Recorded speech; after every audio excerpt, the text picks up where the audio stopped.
E aí, pessoal, estamos aqui em mais um episódio do Bitcast, onde a gente vai apresentar um pouquinho sobre internet das coisas. Só reforçando, o Bitcast é um projeto do PET Computação em que eu, Nestor, que também sou membro do PET Computação, e Guilherme, membro do PET, vamos estar apresentando. E os nossos convidados, Larissa e Jefferson, também vão dar uma palhinha do que eles sabem sobre a internet das coisas. Bom, nesse podcast a gente vai tratar mais sobre o que é a internet das coisas e como lidar com a questão de privacidade e coleta de dados, para que vocês também saibam como se proteger e quais são os riscos e problemas da internet das coisas. Mas para iniciar, eu vou pedir que Larissa se apresente rapidinho, diga o que você faz, como é que está aí no caminho, qual curso você estuda. Oi, pessoal. Obrigado, pelo convite para estar aqui no podcast com vocês. Eu sou Larissa Teixeira e eu atualmente faço engenharia elétrica, já estou no finalzinho do curso e trabalho no núcleo de pesquisa da UFCG, que é o Virtus. Trabalho lá como aluna PDI e atualmente estou trabalhando com IoT, com internet das coisas e serviços de nuvem.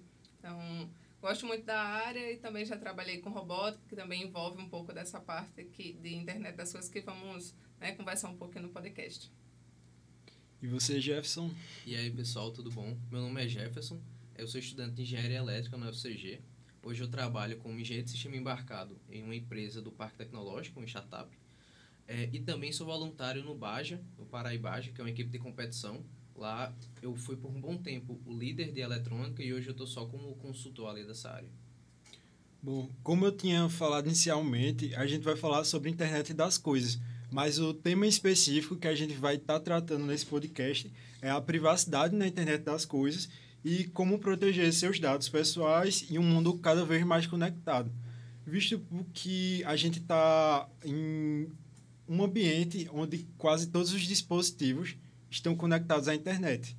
E, querendo ou não, uma definição básica da internet das coisas é que, por meio da internet, os dispositivos vão perceber o mundo e, com base nessa percepção, eles, sem ajuda humana, vão interpretar e estar realizando alguma ação nesses dados. Na vida de vocês, até na sua vida mesmo, Guilherme, vocês veem alguma aplicação de internet das coisas que impacte de alguma forma, que traga algum benefício para vocês? Algum dispositivo, pode ser qualquer coisa. É interessante isso, porque eu estou estudando uma disciplina que é Sistemas de Aquisição de Dados e Interface. E nessa disciplina a gente vai usar sensores para medir temperatura, umidade, movimento, enfim. A gente vai fazer medições e tem uma interface que pode ser um aplicativo, pode ser qualquer interface gráfica que possa ser visualizada esses dados. E a maioria das soluções que a gente propõe nos projetos que a gente faz é envolvendo a internet das coisas. E aí, uma das coisas que a gente comentou bastante era a questão de, nesse período de chuva, chove e a gente lava a roupa. E aí, como é que vai enxugar essas roupas? Como é que faz? E aí a gente bota a roupa lá fora, no varal, e aí quando começa a chover, a gente corre para ir buscar essa roupa no varal, porque vai molhar tudo. E aí, alguma das soluções propostas é um varal inteligente. Por quê? Porque ele vai medir a umidade, se começar a chover, aí ele vai identificar que está chovendo, e aí vai recolher a roupa. Então, vai ter um motorzinho que vai puxar a corda lá do varal e colocar as roupas para dentro de casa. E outra coisa que esses dias eu estava comentando eu queria muito lavar minha roupa, só que se eu lavar agora às 8 horas da manhã, ela vai ficar a manhã toda na máquina. Mas aí tem o quê? Aquelas máquinas de lavar inteligentes, que para mim isso aí tá assim, no topo das minhas compras quando eu me formar. Essa máquina de lavar, porque ela lava. Você pode agendar o horário que você quer lavar, você pode simplesmente botar a roupa lá, não, vou lavar 10 horas. Não estou em casa 10 horas, mas ela vai saber a hora de lavar a sua roupa. E tem muitas tecnologias de identificar o tecido correto, a quantidade do produto. Não é... A gente tem um tanquinho, a gente mede lá a quantidade de sabão, e a máquina ela já sabe realmente a quantidade de produto, o tipo de... a temperatura, porque também ela lava e seca, então... Tem que ter, é realmente um desejo ter esse produto. Mas eu vejo muita coisa no dia a dia. Atualmente, isso aí é o meu sonho de consumo. Essa máquina, para ficar mais completa, só falta ela passar a roupa e dobrar, né? Meu filho, ela seca, ela não precisa mais passar roupa, porque ela sai tão quente que ela já sai engomadinha. Você só faz dobrar, ela só não dobra pra você, guarda no guarda-roupa. Então esse é meu sonho a partir de hoje. Ela não sai amassada, não. Ela sai perfeita ali, cheirosa, quentinha, limpinha. Nova meta de consumo também. Meu filho. Um exemplo muito massa que a gente tem aqui em Campina é o próprio semáforo. Tipo, a gente fez uma visita em uma cadeira que eu estava pagando, a gente visitou lá no pessoal da STTP, onde eles fazem os sinais, e eles estão desenvolvendo aqui em Campina o sistema inteiro. Eles estão usando, acho que não sei se é Wi-Fi, já estão planejando usar 5G, mas lá na central deles eles têm acesso em tempo real de alguns semáforos já, para saber qual o sinal que está lá, para poder liberar o trânsito, ou então fechar, dependendo de alguma coisa que aconteça. Tipo, isso é um exemplo muito bom de IoT, que cada sensor vai ter um dado que vai estar mandando para a central, e é uma coisa que já está acontecendo em Campina também, né? É muito legal, porque Nestor falou, né, que a IoT, eu vejo, tipo, a IoT é tornar as coisas que a gente já tem inteligente. Então, já existem as coisas, a gente não tem ninguém criando um novo produto para substituir a máquina de lavar. Não, já existe a máquina de lavar, já existe os semáforos, já existe a televisão, existe um monte de coisa. Só que a gente vai introduzir novas tecnologias que já existem também para tornar elas inteligentes e fazerem as coisas em tempo real, conseguir fazer armazenamento das informações, né? Tem muita coisa também envolvendo a parte do setor elétrico. Tem o medidor de energia e tem os medidores inteligentes. E eles conseguem fazer o acompanhamento de consumo de energia, quando tem queda de energia, quando tem algum problema, uma falha técnica, e consegue fazer todo esse monitoramento e gerenciamento em tempo real. Isso é muito importante, isso traz muitos benefícios para a indústria, né? Porque vai ter economias de custos, tudinho, mas para o usuário também, porque ele tem uma certa garantia, uma segurança da energia que está chegando na casa dele, até mesmo nessa parte de geração de energia, né? A parte eólica, a parte solar, tem muita coisa sendo introduzida de forma mais inteligente para tornar os processos mais eficientes. É só, assim, para quem não sabe o que é a sigla IoT ou não associou ainda, IoT, do inglês Internet of Things, internet das coisas. É bem parecido com o conceito que eu falei no início. A internet para as coisas. As coisas são os dispositivos que eu falei. Como Larissa disse, a máquina de lavar é uma coisa. E essa máquina de lavar está conectada na internet e pode usar os dados para isso. O mesmo exemplo de Jefferson do semáforo. O semáforo é uma coisa, também está conectado na internet. Então, não sei se vocês perceberam, mas a internet das coisas é uma internet para tudo que for possível embarcar uma tecnologia Wi-Fi ou LTE, né, que é os famosos dados móveis, né, do celular. Então, esse é o conceito, internet para as coisas. Mas e você, Guilherme, tem alguma coisa na tua casa que tu diga, é IoT? Na minha casa, acredito que o smartphone, né, que querendo ou não é uma coisa, uma crescente que a gente só tinha no início conectado à internet do computador, e depois veio o nosso celular, que hoje é o principal acesso da internet. E aí a televisão também, quem tinha televisão antigamente só para utilizar a TV aberta e tal, hoje a televisão é mais para acessar a internet do que para assistir TV aberta. E acho que a gente está numa crescente de cada vez mais ter coisas que vão estar conectadas à internet. A nossa Alexa tá aí, né? Porque outra coisa, né? Hoje em dia a gente sonha com muita coisa. Olha, imagina aí, você tem lá a sua casa. É uma casa.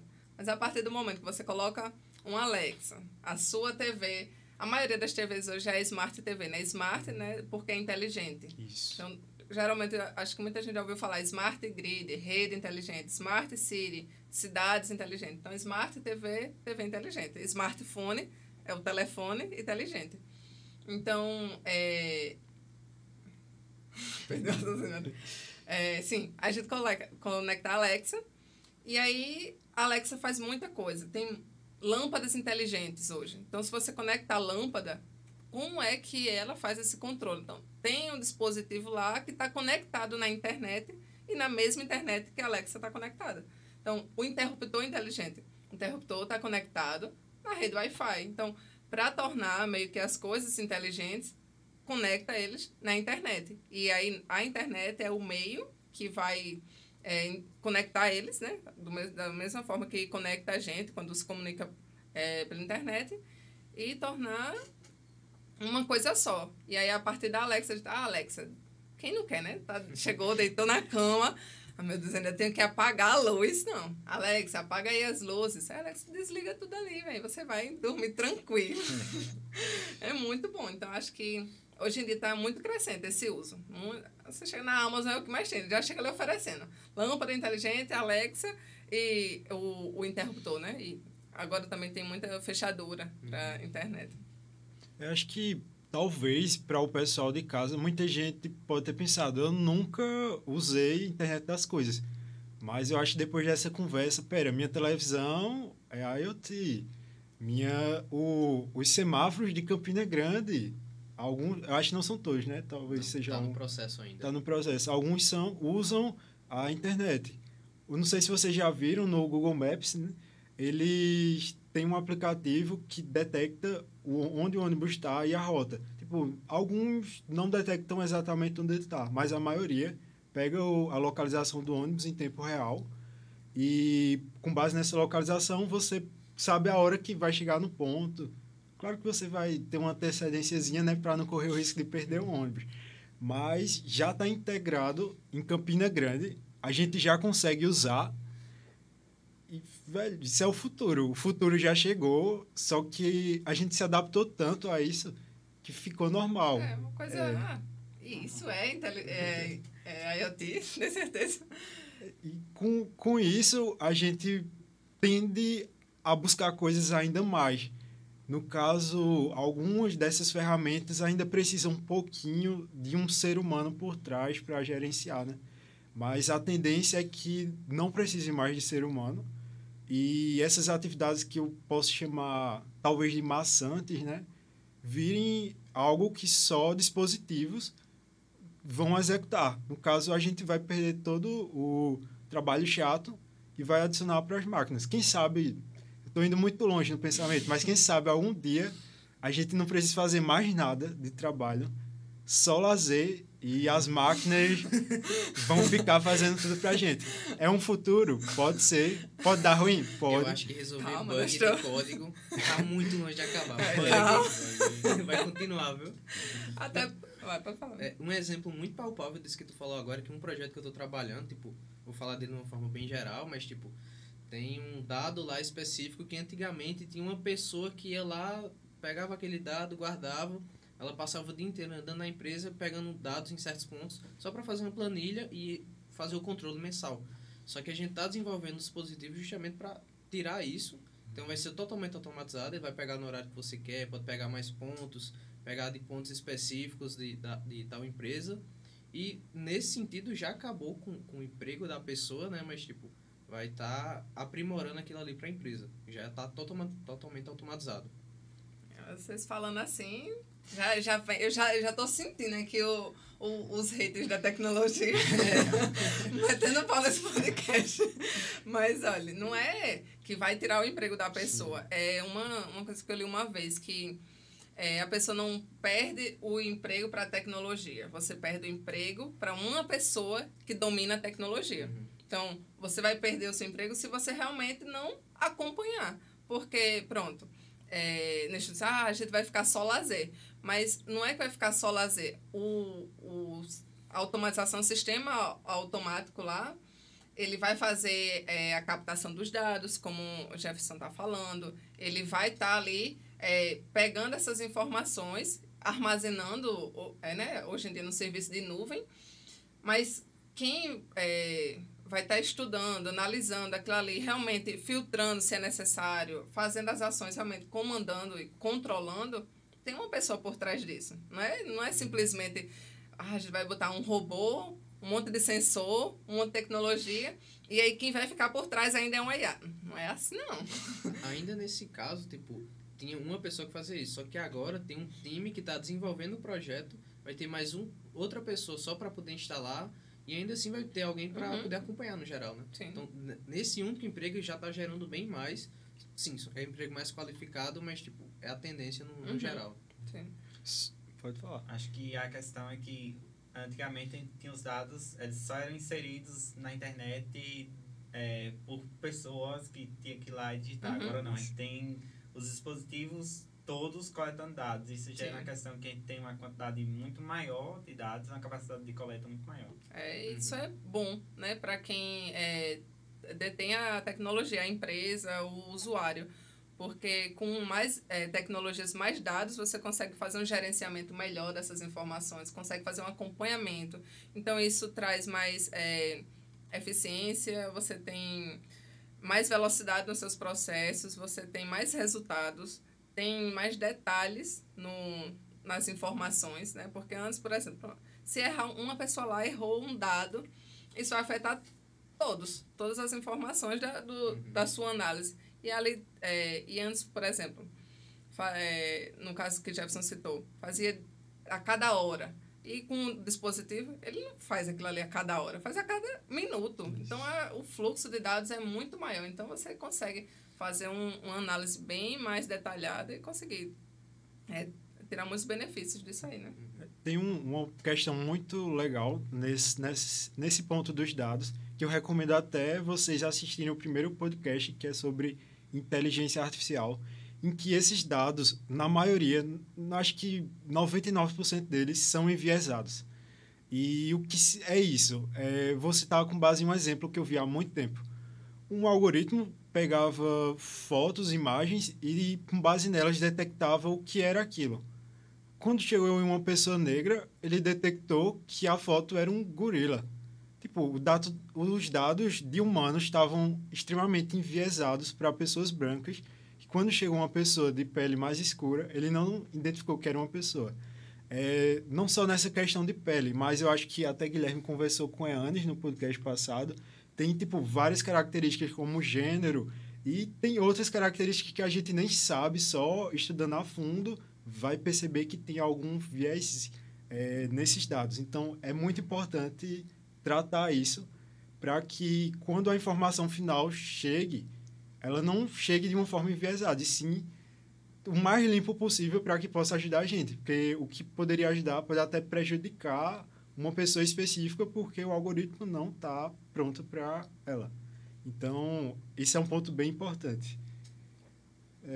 Pode falar. Essa questão dos algoritmos, você tem que... Não dá para entregar os dados brutos lá para a IA e treinar ela com aqueles dados brutos. Tem todo um processo de... Depois da coleta, o tratamento, a seleção dos dados, porque se você entrega os dados brutos, ela vai reproduzir, vai aprender com base naqueles dados, vai reproduzir os preconceitos, as questões com base naqueles dados. Tiveram até alguns problemas com sistema de reconhecimento facial, né, usado em segurança pública, que eles reconheciam pessoas negras como suspeitos ali por viés nos dados que tinham sido treinados. Uma coisa muito delicada que, tipo, às vezes não é racismo, na verdade é racismo, mas não é intencional. Tipo, vamos dizer, eu fiz o algoritmo, mas eu não fiz o algoritmo querendo isso. Foi que os nossos dados são tão enviesados nesse sentido que acaba tendo essa consequência. Mas só mudando um pouquinho o foco do tema. A gente falou que era a internet das coisas, são dispositivos, coleta dados, os dados vão circular pela internet em si, né, pela rede, e esses dados vão ser enviados e recebidos. Mas esses dados são de quem? São dos usuários, né? São nossos dados. Vocês não sentem alguma preocupação em estar o celular aqui escutando o que a gente está falando, ou sabendo o que você está fazendo, enviando para alguma empresa? Não tem nenhum receio, não, em fornecer essas informações? Eu vejo dois lados nisso aí. Tipo, sim, tem uma preocupação da gente estar expondo nossos dados e também tem um lado positivo nisso. Um exemplo bem realista, a propaganda do Instagram. Às vezes a gente tá conversando aqui e fala de um produto específico, quando você for mais tarde mexer nele, vai ter a propaganda daquele produto que a gente tá falando aqui agora. Isso tem os dois lados, né? Mas, num ponto de vista bom ainda, você pode estar vendo, em vez de ser um anúncio aleatório, é uma coisa que realmente pode me ajudar. Talvez seja um produto que eu não conhecia e que vai começar a me ajudar naquele problema que eu tava. Só que, porém, do outro lado, tem muito dado mesmo, que é enviado para essas grandes empresas que a gente nem tem consentimento, tipo, a gente não sabe ainda. Acho que outro exemplo disso, já para um lado mais negativo, é que eu tava notando isso faz pouco tempo, tipo, quando eu conecto o meu celular do YouTube na TV, às vezes tá passando um vídeo de boa, quando eu pego o celular, ele manda um anúncio. É como se ele estivesse identificando que eu tô saindo, que eu talvez vá trocar de vídeo, ele tá se precipitando, já jogando um anúncio para não perder aquele ad a mais que ele pode estar mandando. Uma aplicação boa desse tipo de coisa é... Hoje, eu estava saindo de casa, acho que nessas últimas semanas eu vim aqui no Hub umas 3 vezes, mais ou menos nesse horário das 2 horas. Aí eu peguei o celular, quando eu abri o aplicativo do Uber, já apareceu lá, Hub, no primeiro. Nem prestei digitar o nome para poder vir. Já ganhei alguns segundos aí. Vocês concordam que, tipo, esses dados, até agora, tá legal. Eu não me importaria, não, em fornecer isso. Mas e se fosse algo um pouquinho mais pessoal? Por exemplo, eu sempre pego um Uber ou deixo o meu Google Maps ligado e vou até determinado local. E vamos supor que esse local seja uma igreja. Com base na minha rotina, ele pode pegar esses dados e entender que se todos os dias eu vou para essa localização na igreja e essa igreja é católica, logo eu vou interpretar esses dados e transformar em informação. Ele é católico. Isso não seria um pouco invasivo de forma da empresa tá tipo pegando isso? É como Jefferson tinha comentado, né? Tem os dois lados. Sempre vai ter os dois lados. Porque é necessário dessas informações, entendeu? Para a tecnologia crescer, para as coisas evoluírem, para o mercado crescer em si, ele vai precisar de informação, ele vai precisar tirar isso de algum lugar. E não é passando formulário lá na rua. Você tem 1 minuto aqui para responder isso. Não é fazendo isso. Então, o bom e ruim, né? É que eles tiram essas informações de uma forma que a gente não sente. Então, de certa forma, isso é bom, porque muita gente vai se negar, não vai ter o tempo para dar essas informações, então ele está ali pegando esses dados para uma coisa boa, que é como o Jefferson falou, né? Para anunciar um produto que a gente tem interesse, que é para evoluir em algum aspecto. Eu já vi até alguns desses trabalhos que precisa-se de um banco de dados de fotos de pessoas. O trabalho que ele queria era isso, que você enviasse fotos de pessoas. Mas para que ele quer essas fotos de pessoas, entendeu? Então ele está querendo realmente construir um banco de dados de informação para tratamento de machine learning, né? Para aprendizagem de máquina. Então, tem esse lado aí. Eu tento não pensar muito. Eu só entendo assim, meu Deus, não vou nem falar muito alto aqui, senão o Instagram vai entender o que eu tô falando. Você é daquelas que fala bem com o chat GPT, né? Oi, tudo bom, chat? Bom dia! Muito obrigada por me ajudar. Porque se a gente realmente for... Eu penso assim, né? Se eu for, toda vez eu for pensar, caramba, eles estão aqui pegando todas as informações, eu vou ficar doida, entendeu? Porque eu tô passando muita informação para eles. Aí, até quando eu tô indo de um lugar para outro e eu quero que a pessoa saiba que eu tô chegando, para não chegar lá e ficar esperando. Não, eu mando logo minha localização em tempo real e aí ela vai acompanhando. Eu sei que não só ela tá sabendo da minha localização dela. Tem muita coisa envolvida aí. Mas em alguns momentos da minha vida, eu acredito que a ignorância, ela é uma dádiva. Mas uma coisa boa nisso aí que tu falou agora é que, por exemplo, nos meus aplicativos de banco, quase todos os aplicativos eu nego a permissão para ver minha posição. Só que os de banco eu prefiro deixar, porque em caso de ser clonado, às vezes quando recentemente troquei de celular, foi bem mais fácil porque eles estavam vendo que os dois dispositivos estavam no mesmo lugar. Então, nesse caso, ajudou bastante eu estar compartilhando minha posição, né? Minha localização com o banco. Mas já tem aplicativo, sei lá, eu não iria compartilhar minha localização com TikTok, Instagram, alguma coisa do tipo. É tanto que teve muito aplicativo antigamente que pagava para você se inscrever.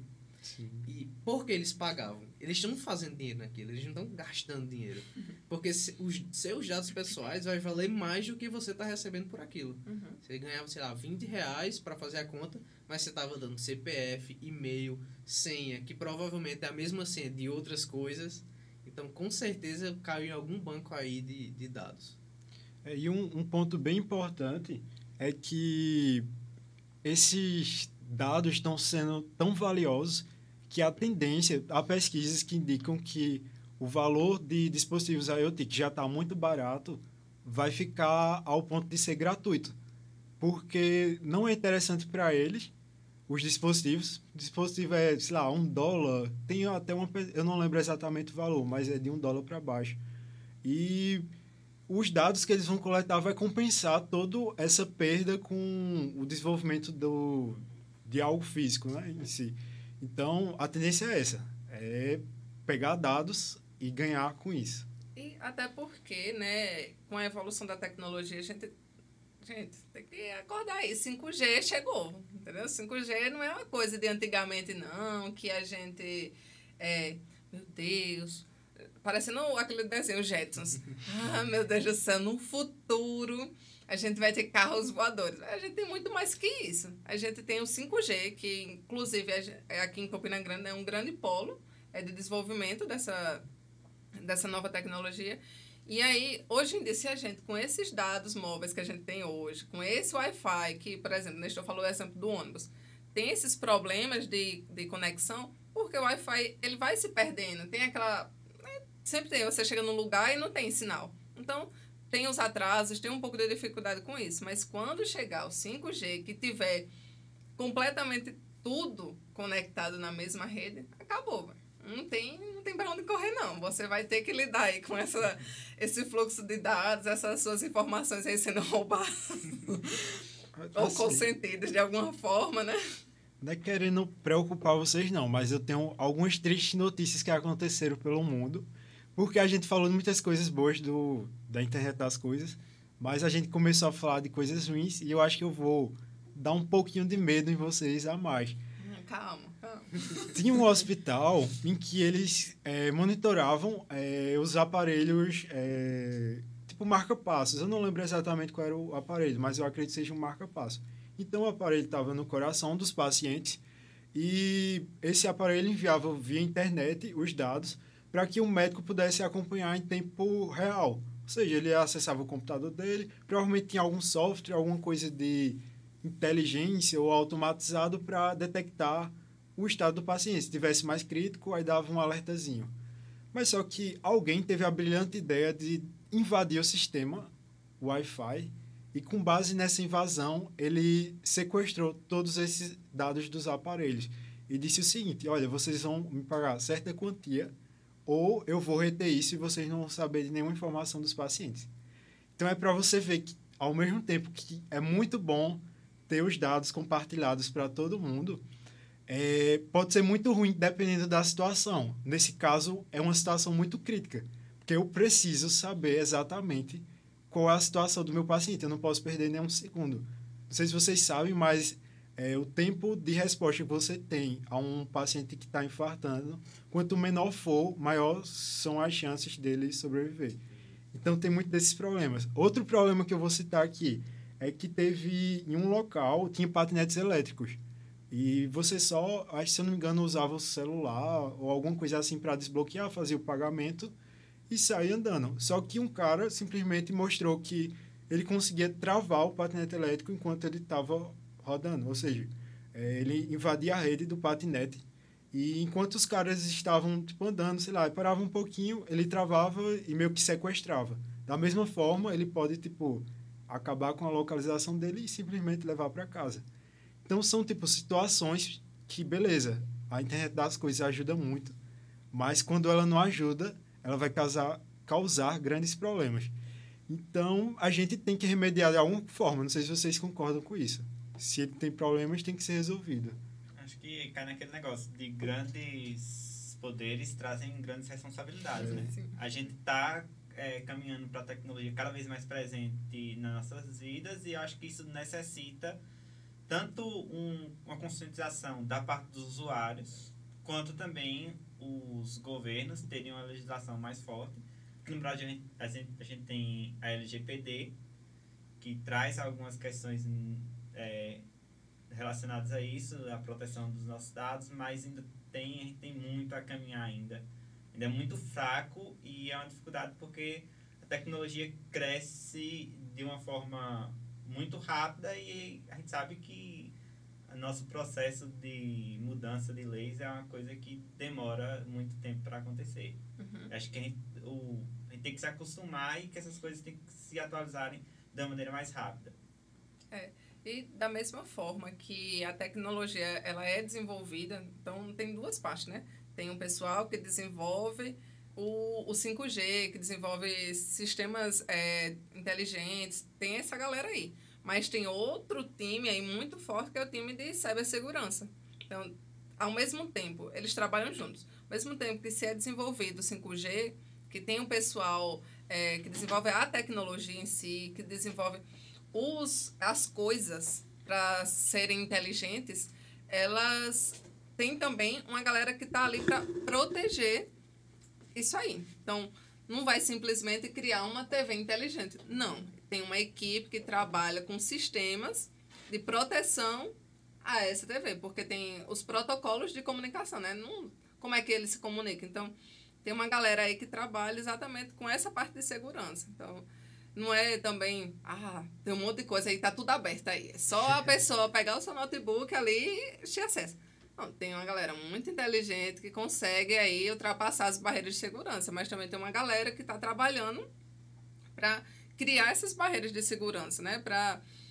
Porque se fosse assim, era muito fácil também. Tipo, a gente coloca a nossa casa todinha, parece aqueles filmes. Isso aí é os filmes.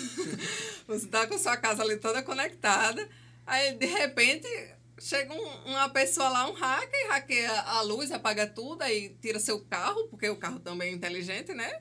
Aí tira o carro da sua casa, sai roubando tudo e você fica ali. Quem, né? Esperando assim, e agora? O que é que eu vou fazer? Não, tem um sistema de segurança aí, o pessoal da cibersegurança, que eles fazem testes exatamente, quais são as vulnerabilidades que acontecem aqui, né? Não é simplesmente vou hackear aqui um ar-condicionado desse para descobrir os códigos. Eu não perdi o controle. E aí? É só eu ver os códigos aqui e controlar. Não é só assim, né? Tem alguns dispositivos, pronto, o ar-condicionado não é tão... a segurança não é tão rígida, mas para um sistema que está crescendo agora, como o 5G, vão sim ter barreiras de segurança para proteger os usuários, para proteger os sistemas, para já não acontecer isso, né? Simplesmente não virar um filme de terror. Eu concordo que tem realmente essa questão da cibersegurança e que nessa questão a gente tem meios para controlar isso, só que tem a questão de que as empresas que desenvolvem esse negócio, essas tecnologias, a gente pode confiar nelas para elas terem nossos dados? Quem é que está vigiando os nossos dados em relação a isso? Não tem o que fazer, não. É uma discussão que a gente precisa levar a fundo, não a gente aqui, mas a gente enquanto sociedade precisa evoluir muito nesse ponto. Um exemplo disso que a gente está falando agora é que eu vi um vídeo de um cara que ele... Eu não lembro exatamente, já faz um tempinho que eu vi, mas ele estava lá hackeando a câmera e viu que a câmera que ele comprou, quando estava gravando, fazia um ping num servidor da China. O cara estava nos Estados Unidos e essa câmera fazia um ping e mandava algum dado para a China. Então, tem muita coisa, principalmente ainda de hardware, por mais que a gente esteja trabalhando muito na parte de software, já tem muita segurança, tanto que na parte de software, eu acho que hoje em dia não tem nem tanto mais ataque que quebra, que criptografia, é mais voltado para engenharia social, mas na parte de hardware a gente está muito para trás. A questão de segurança de hardware é muito mais fácil comparado ao software, você tomar o controle daquele componente IoT, ou às vezes ter acesso ao código que está rodando lá de dentro, fazendo algum tipo de extração de memória. Mas o hardware, no geral, está bem mais para trás do que está o desenvolvimento de segurança no software. Essa questão que tu falou de engenharia social é um ponto muito legal da gente conversar aqui, porque com dicas provavelmente que a gente pode dar, pode ajudar pessoas de fora a não cair nessas armadilhas. Bom, o que é engenharia social? Eu acredito que engenharia social seja buscar, de certa forma, enganar pessoas para conseguir chegar a tal objetivo. Um exemplo muito famoso que aconteceu foi o seguinte: essas Smart TVs, ultimamente elas estão tão avançadas que o pessoal está usando ela para fazer pagamentos, fazer compras, botar o cartão de crédito. Só que, com base nessas falhas, né, de segurança que acontecem, eles conseguem, de certa forma, enviar links para que essas pessoas cliquem, e a partir do momento que clica no link na sua televisão, todos os seus dados vão estar disponíveis. Seja desde a sua Netflix, que está lá, o seu serviço de streaming, até o caso mais crítico, que eu uso minha televisão para fazer compras. Então, eu acredito particularmente que existem alguns dispositivos, você deve evitar utilizar esses tipos de serviço. Geralmente, uma televisão é mais vulnerável do que um celular. Mas eu acho que mais vulnerável ainda é você que clicou no link. Então, tenta evitar clicar nesses links estranhos. Evite, ao máximo, fazer algo que você não tem certeza. Tipo, eu sei que é muito difícil para quando você não entende muito bem sobre a tecnologia e não tem ninguém para ajudar você. Mas tenta se policiar.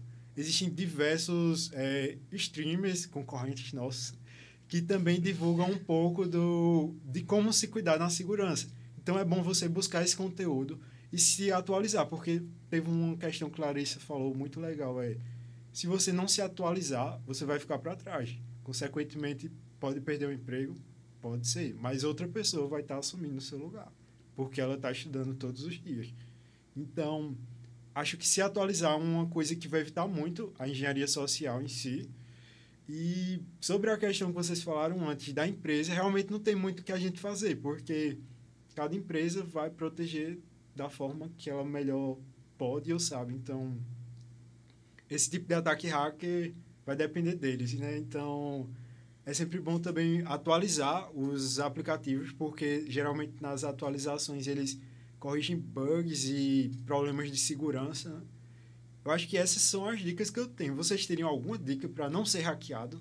Antes disso, ainda voltando à parte de link, Sim. Um exemplo que eu considero muito bom sobre isso é que, tipo, eu estava testando, estudando um pouco sobre essa área, e tem um aplicativo que eu não vou falar o nome, mas ele gera site fake de quase tudo. Instagram, Facebook e tudo mais. Eu resolvi fazer um teste com uma amiga minha. Gerei lá, criei um servidor local na minha máquina e criei uma página de login do Instagram. E ele gera um link lá bem aleatório, bem feio. Tipo, não tem um nome Instagram no link, é só umas letras e números. Aí eu mandei pra ela e disse, olha esse vídeo aqui. Aí ela vai lá e clica, só que quando ela clica, ela é redirecionada pra aba de login. Então ela vai pensar, eu só vou entrar aqui no Instagram, deve ter saído por algum motivo, vou entrar e depois vou ver o vídeo que ele mandou. Só que esse servidor que estava rodando no meu PC, na verdade, ele era um clone do login do Instagram. Ele pegava aquele dado, armazenava na minha máquina e depois redirecionava para o Instagram de verdade. Então, no ponto de vista do usuário, o que aconteceu? Ela recebeu o meu link, clicou lá, fez o login, botou a senha dela, eu recebi e depois ela foi para o Instagram de verdade, que provavelmente já estava logado. Então, ela vai lá, achou que simplesmente se logou e foi para aquele vídeo. Vai dar no quê? Vai dar na página Instagram normal. Talvez tenha como mudar isso também. Mas é um exemplo muito simples. É questão de 5 minutos para eu, naquele caso, ter montado aquele servidor, que era só rodar uma ferramenta pronta de hacker. E é isso, velho. Em questão de link no geral, se ele é estranho como? Nesse caso, eu mandei um vídeo do Instagram. Não tinha nem o nome Instagram no vídeo. Então, daí você já pode tirar de longe que não é uma coisa 100% certa, talvez até 100% legal. Outro exemplo disso é um problema que a gente está tendo com cookies de navegador, Eu não sei exatamente o que é cookies, mas eles salvam alguns dados ali da máquina, de maneira bem geral. E não sei se vocês conhecem Linus Tech Tips, um canal de tecnologia bem grande, eu acho que eles são canadenses. Eu acho que são um dos maiores que tem hoje em dia de tecnologia. E eles foram hackeados. O hacker tomou acesso de todos os canais dele, derrubou todos os vídeos do canal, acho que são mais de 1000 vídeos. E é um YouTube muito grande. E foi simplesmente porque um estagiário da empresa gigante dele, a empresa gigante mesmo, não sei nem quantos funcionários tem, um estagiário clicou num link que recebeu no e-mail e esse link pegou os cookies que estavam no computador dele, que tinha acesso a alguns canais de YouTube. Então foi só em clicar no link. Ele não fez nada, ele só clicou. Eu não sei como é que tá, se já foi corrigido esse tipo de bug, mas só em ter clicado, o hacker conseguiu extrair o cookie, fez uma cópia para ele e teve os dados para logar. Tipo, ele não tinha o e-mail, ele não tinha a senha em si, mas ele tinha como se fosse uma credencial ali, que quando ele ia tentar se conectar no YouTube, ele conseguia ter acesso. Ele não tinha a senha em si, mas tinha acesso ao YouTube e tendo acesso ele podia apagar, fazer qualquer coisa. Então, no geral, para se proteger, o ideal é você ver, analisar, pelo menos, isso é o mínimo. Analisar se aquele link parece ser estranho. Se alguém te mandar alguma coisa do Instagram que não tem nem o nome do Instagram naquele link, é bom evitar. De uma forma bem geral. O problema é que tem hoje em dia já diminuiu muito, mas antigamente caíam muito na questão de compras, né? De eletrodomésticos. Por exemplo, eu vi isso acontecer, site de loja que tem o nome lá da loja, mas é uma cópia, tá vendo? Isso aí pega muito, porque é um link estranho, não tem informação, beleza, isso aí já dá uma filtrada. E esses que já meio que é diferente, por exemplo, tem loja A e loja B, pronto, aí esse aí só tem loja A, aí já dá uma diferençazinha, mas você já viu lá o nome da loja? E aí você clica, tá vendo? Porque confia que é o... Então, eu acho isso muito complicado, principalmente nas pessoas mais distantes da tecnologia, a gente que está envolvido, né? Engenharia, ciência da computação, a gente está aqui envolvido com tecnologia.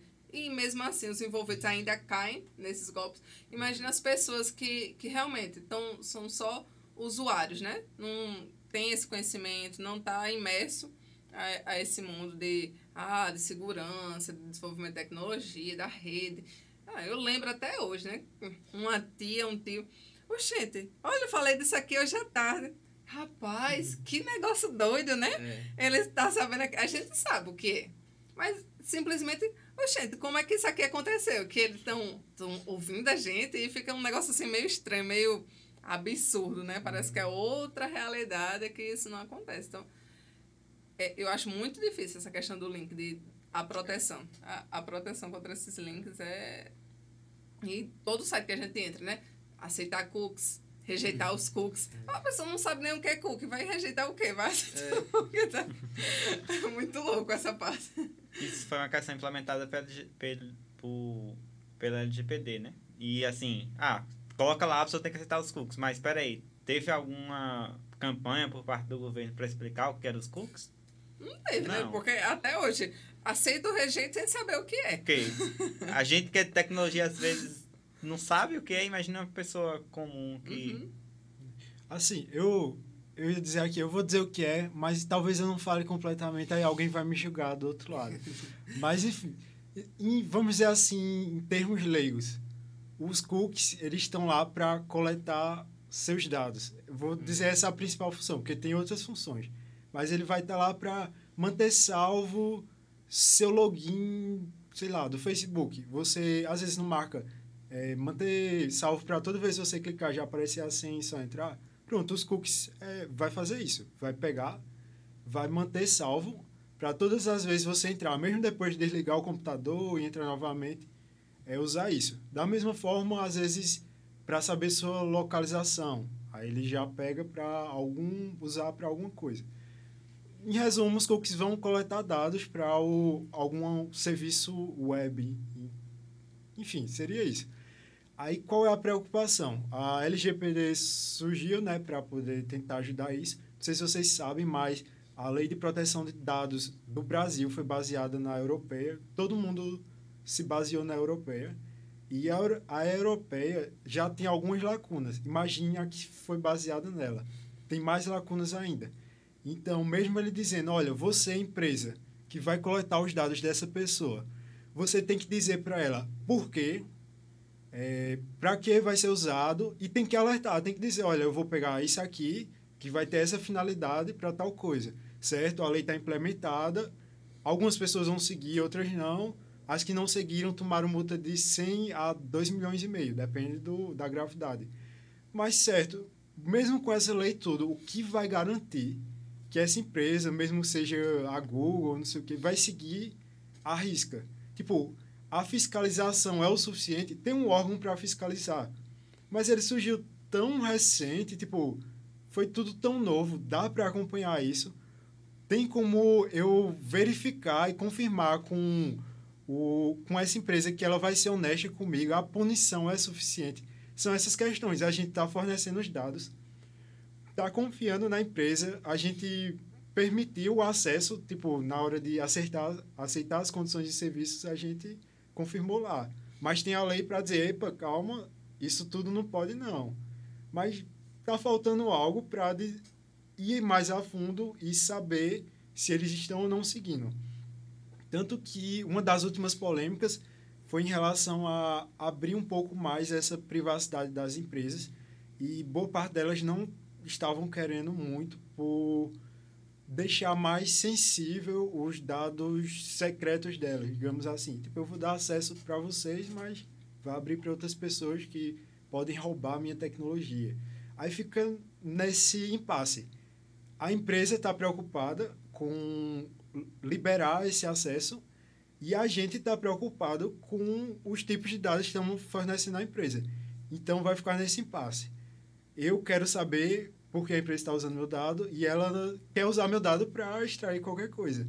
Então, é uma situação muito difícil. Eu, sinceramente, não sei como resolver. Tem muita gente envolvida tentando trabalhar sobre isso. O pessoal da área de tecnologia, pessoal da área de direito, do governo em si mesmo, e sempre fica nesse diálogo de anos.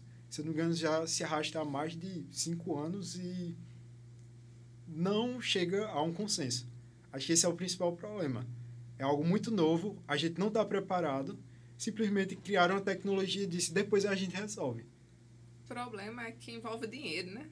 Isso. Se não envolvesse dinheiro, o negócio já estava resolvido há muito tempo. E também, eu vejo que tem uma questão também do ritmo da evolução das coisas. A tecnologia está evoluindo, como o Jefferson falou, o hardware está evoluindo, mas não ao passo que o software está sendo desenvolvido. E também não está ao passo do software a segurança. Então, é tanto que hoje em dia, qual é o que está mais em alta, né? Quais são as tecnologias? Essa parte de TI, da tecnologia da informação, está muito em alta. Mas, enquanto isso, tem muita coisa atrás, que o pessoal está migrando porque é o que está em alta, vamos todo mundo para lá. Então, tá muito cheio aí de desenvolvedores, de pessoas desenvolvendo tecnologia.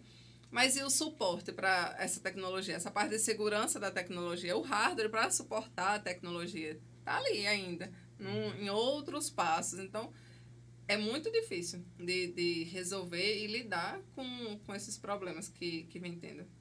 E o software está mais avançado, mas ainda assim tem muita máquina que usa Java 8, parece.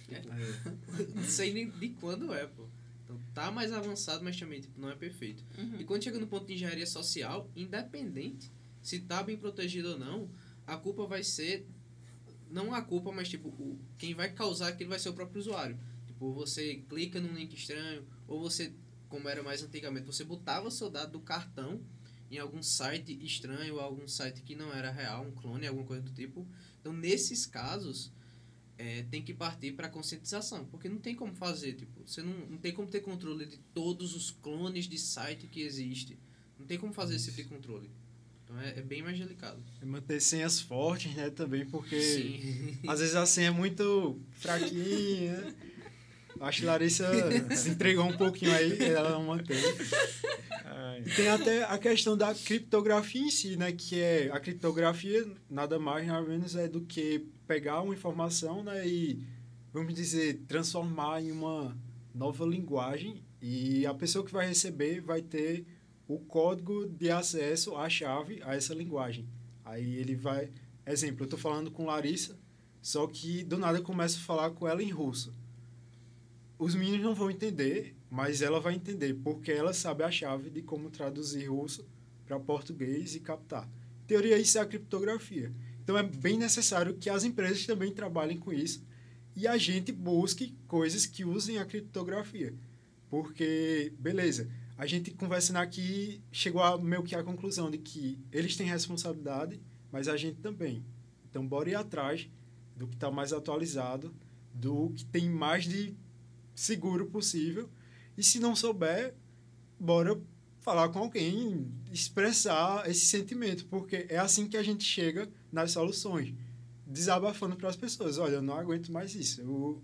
Tá um problema grande e talvez, se eu não me engano, o governo já está realizando algumas pesquisas de tipo para saber como você se sente em relação à coleta de dados e é sempre bom estar participando nisso, porque ninguém vai saber que é um problema se você ficar só caladinho, guardando para si, né, essa informação. Olha, em minha defesa, né, você disse que eu me entreguei, eu sou a maior incentivadora dos desenvolvedores da segurança. Porque, olha, veja bem, você tem senha de 4 dígitos, de 6 dígitos, de 8 dígitos, tem senha que tem que ter caractere especial, senha com letra... Gente, pelo amor de Deus. E as pessoas que não têm uma boa memória, como é que elas passam por isso?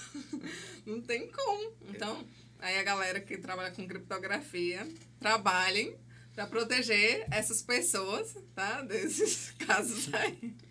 Eu já vi algumas pessoas falando que, tipo, a tendência pro futuro é que a gente não use mais senha, tipo, a gente decorando a senha. É tanto que, tipo, no meu caso, já faz um tempo que eu parei de criar senha para todo login de site. Eu tô começando a usar aquelas senhas geradas automaticamente. Sim. Aí fica tudo salvo no Firefox. Se hackear meu Firefox, já era. Tá tudo lá. Pois é. Mas, tipo, tem aplicativo de senha de 2 fatores. Mas se hackear o aplicativo, já era também. Tipo, é uma segurança a mais, mas ainda assim não é perfeito, né? Uhum. Sempre tem isso, né?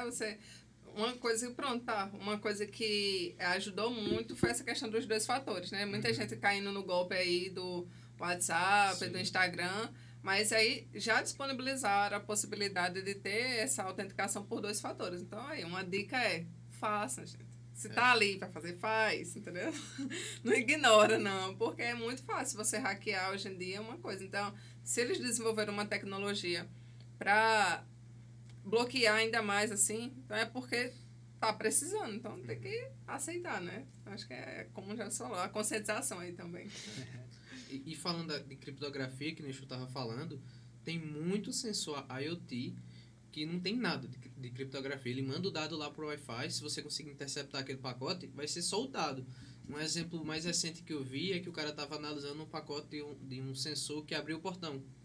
E no pacote era só dizendo open ou close. Era só abrir e fechar, o 01. Era só isso. Tipo, qualquer pessoa que conseguisse interceptar ou replicar aquele pacote poderia ter controle de um portão de uma casa, que é praticamente o primeiro nível ali de segurança para você se proteger, né?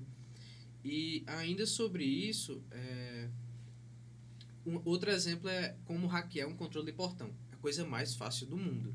Você estiver passando ali, digamos, um exemplo aí, você está na frente da casa e o morador está chegando. Talvez ele não viu você. Ele aperta uma vez, tem dispositivo que ele vai estar lá gerando interferência, mas consegue captar o dado do sinal do controle. Então, quando o morador aperta uma vez, você consegue clonar e a partir daí você já tem acesso àquele portão. É muito simples fazer isso. Outra coisa que um tempinho atrás a galera tava fazendo, não sei como é que tá isso hoje em dia, mas hackear carro. Isso aí, a chave do carro. Isso, Tava muito fácil. A galera não sei se fez isso com Tesla, mas era um carro assim já famoso e super fácil de hackear a chave do carro. E até hoje eu acho que diminuiu mais isso. Porque a pessoa está interessada em outras coisas, né? Já apareceram outras coisas. Mas quando o pessoal ia lá, muita gente faz isso, não vai lá trava o carro e checa se fecha. Não.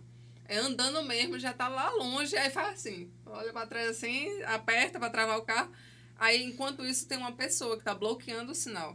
Emite um som, que seria o do carro. Da trava, né?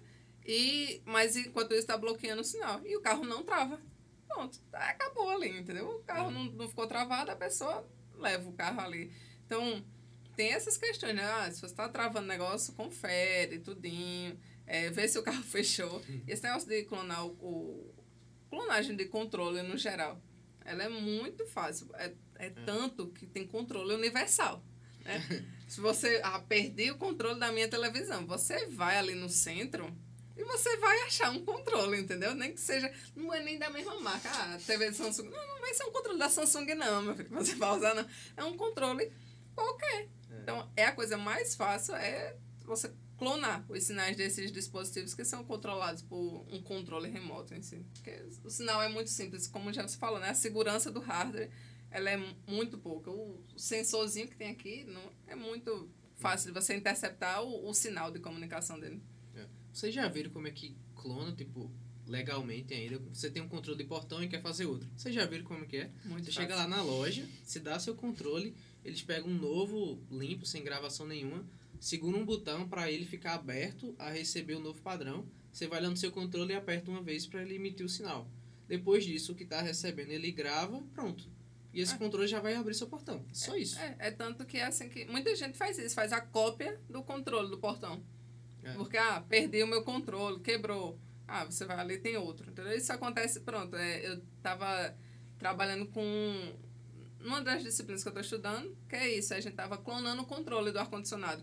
Porque a gente não tem... A gente quer controlar o ar-condicionado de um ambiente. E como é que a gente faz isso?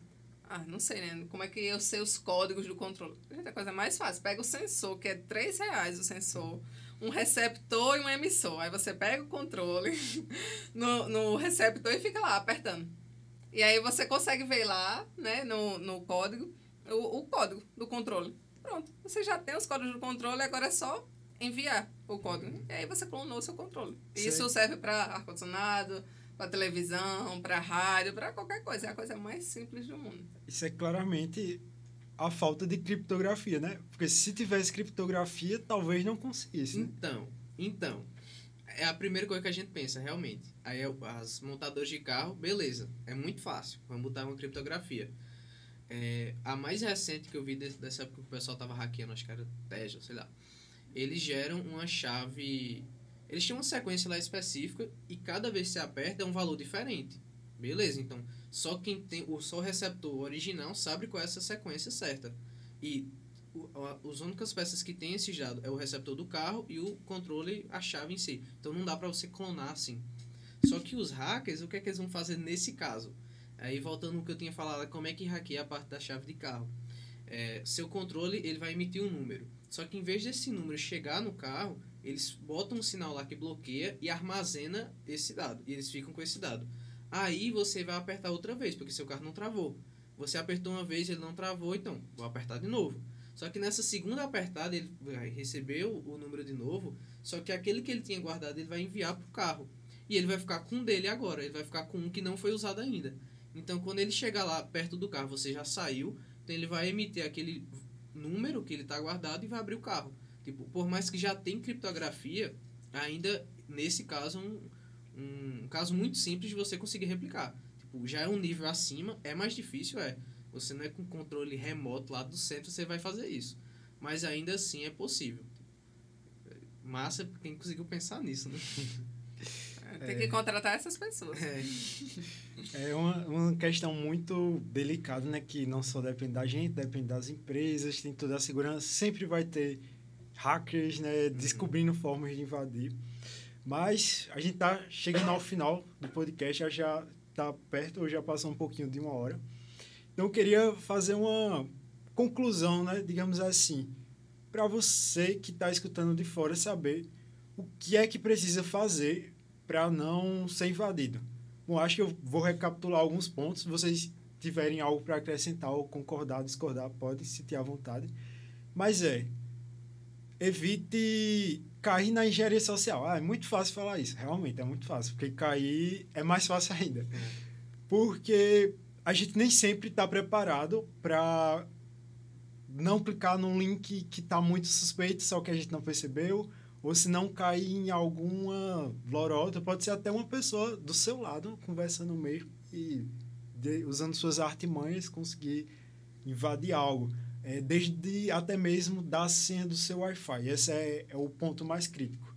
Se você conseguir dar a senha, ou se não fazer com que eles tenham acesso a algum dispositivo, principalmente por hardware, tipo colocar um pendrivezinho, ou aqueles famosos carregadores USB público. Aquilo é muito perigoso também.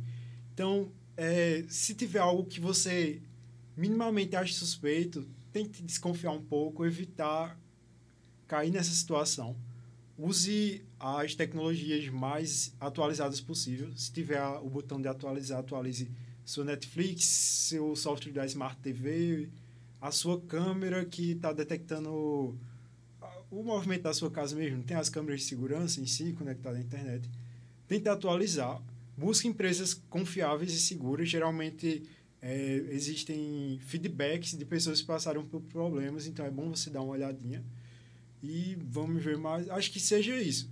Ter essa cautela. É muito bom usar a internet das coisas, mas é muito ruim quando isso afeta a sua vida pessoal. Então, tente segurar um pouquinho mais isso. Não faça compras de banco em outros dispositivos. Vamos dizer assim, no máximo no celular, porque no celular ainda tem um nível a mais de segurança. Mas mesmo assim, não é tão legal. É porque, ultimamente, não tem outra alternativa para a gente, né? Tem que realizar a compra online, enfim. E eu acho que esses são um dos principais pontos para evitar problemas, né, na internet das coisas. E ponto extra seria: você tem direito e acesso a excluir seus dados de qualquer plataforma e qualquer coisa. É difícil, se você pedir para o Google tirar seus dados da internet, dificilmente eles vão tirar. Mas é uma lei, eles têm que acatar. Então, se você tiver algum problema, tente estudar um pouquinho mais sobre a LGPD, busque mais informações, fóruns de internet, porque se a gente também não for em cima, nunca que eles vão tirar mesmo. Mas se muitas pessoas forem em cima e dizer, olha, não quero meus dados aqui, ou quero meus dados, porque você não está me enviando, eu tenho direito a isso. Então, é esse tipo de coisa que a gente tem que estar caindo em cima para, no futuro, diminuir mais essas lacunas e a IoT ser acessível para todos nós. E eu acho que é isso. Mais alguém quer acrescentar algo? Acho que a gente conversou bastante, né, já? Acho que nessa questão da IoT, uma questão que a gente tem que voltar também é a questão da política. É um ponto importante também. A gente precisa fortalecer a nossa legislação para acompanhar. Então, assim, na hora de votar, veja lá quais são os políticos que estão antenados nesse tipo de coisa e tentar dar uma forcinha, que acho que é um ponto também. A conscientização da gente é importante, mas o processo de melhorar a legislação também é um ponto muito importante. Verdade. E é bom você também ficar atento ao que está acontecendo agora, né? Porque eu já citei que está rolando um processo nisso. Então, acompanhe, participe das votações, veja os feedbacks, como é que está ocorrendo. Mas eu acho que no mais é isso, pessoal. Muito obrigado por aceitarem o convite e poder ter essa conversa muito legal com a gente. Também agradeço aos ouvintes, né, que estão assistindo ou ouvindo, né, o podcast. E se vocês tiverem mais alguma coisa, tiver sugestão, pode falar, que a gente realiza um podcast baseado no tema que vocês tiverem interesse. Os ouvintes também, que quiser, podem estar, olha, por que vocês não fazem um podcast sobre IoT, mas usando 5G, que Larissa falou. 5G é interessante. Então, busquem mais, tá atentos a esse podcast para estar se atualizando. E, novamente, muito obrigado. E valeu também, Guilherme, pela oportunidade. Guilherme é o que coordena os podcasts do Pé de Computação. Sempre que tiver mais oportunidade, pode me chamar, que eu vou estar por aqui. A galera também, Larissa e Jefferson, quando quiserem, assim, traz também. Então é isso. Muito obrigado, pessoal. Espero que todo mundo no próximo podcast. E quem não assistiu, assista o primeiro podcast sobre inteligência artificial.